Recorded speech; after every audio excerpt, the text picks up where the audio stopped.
We're here today at Nipissing University, and we are so proud and honored to have Corina Moore as an honorary doctorate at our afternoon ceremony, graduating in the class of 2024. Corina, welcome. Thank you. Tell me, you rack up success after success after success. Tell me how a small town person, population 25, turns into a corporate superstar, nationally known. How does that happen, and what does that journey look like? Oh my gosh, I wish I could put my finger on it. You know, I've been so lucky. I grew up in a very small town, and you know, my parents raised pigs and had a big garden, and we sort of lived off the land. And I don't think they ever saw me here, that's for sure. And I didn't either. But I had a lot of really good allies and mentors along the way that probably had way more confidence in me than I ever thought possible, and just kept challenging me with the next thing. And I said to myself, I'm never going to say no to a challenge. I'm just going to do it. And it's like I've been on this train of life, and it just brings me to amazing opportunities and amazing people who allow me to do great things, honestly. Like, I just have been surrounded by great people. And the train is still moving. You take on these roles with such a tremendous responsibility, responsible for employees and projects across the country. So I want to ask you, as a corporate executive, as you have thousands of employees in your care, what is it when you lead in business? What do you hope that you will achieve for your employees?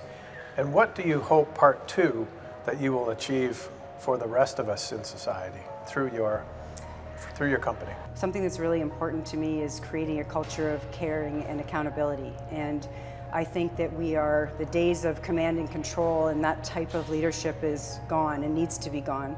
And we need to care for our employees, and we need to not care about what the org chart looks like or what level we're on or all that stuff that really doesn't matter. And we need to create an environment where there's diverse thinking. And so obviously diversity means a lot of things. It means age, it means race, culture, gender. And so I'm obviously passionate about increasing the number of women in the workplace. And so I hope I create a caring and respectful place where people can learn and grow and innovate for my organization, but in society in general, I hope I can push the needle forward, because it's still really low, right? You look across the country, transportation is still about 11% women. When I was at Ontario Northland, I left at 23% women, and only because we hired the people with the best ability. It's not anything more than that, and creating that sense of this is the right thing to do. We need to create an environment where people know that diverse thinking is the way that the organization should work. And then you really get amazing things happening, because you get all these great ideas around the table. And so I'm passionate about reminding people that women can do any job that men can do. Mm-hmm. So you're going to head down to convocation this afternoon, and you're going to deliver our convocation address. Yeah.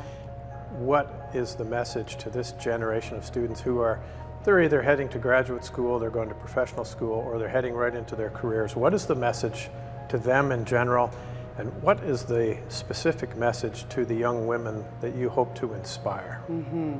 The first message is that don't be shy to get a mentor, get an ally, get somebody that can help you on your journey of growth, and sort of, point out your blind spots, because we all have blind spots and we all don't know what we don't know. And I think as young people, we think we know everything. I know that I thought that when I was graduating. And so I think they're entering the workforce at a really interesting time, because there's so many opportunities and not enough suitable people that want to go into the workforce. So they get to choose, and that's really an exciting time. And I think my message is, I get asked all the time, how are you going to stand out in this sea of people and all this experience? Well, you're going to stand out by being dependable, a whole bunch of obvious things that for some reason eludes people right now.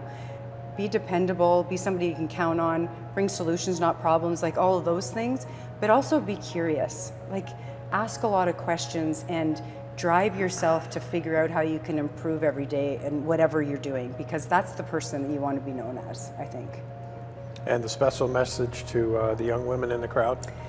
Well, you know what? I think we struggle with confidence as young women, and I see it in my kids. I have a daughter and two sons, and the difference that they come out of an exam where, my daughter says, oh my goodness, I don't know if I did well, and she'll get 90, and my son says, I think I got 100, Mom. And he's really smart, he'll get 92, but it's just those different qualities, and that's how they're presenting themselves in the workplace, in interviews. And so to just remind these young women that they're worthy, and what they are going to offer these organizations is so important to the organization, and not to sell themselves short. Corina, congratulations on a stellar career, all kinds of contributions that you've made within that career and to society more broadly. And we're really happy that you're a part of Nipissing University. Thank you very much. I'm so honored, and I thank you personally. I was blown away, as I said, when you called me, and I just feel really honored to be part of this. Well, it was absolutely earned. Thank you very much. Thank you.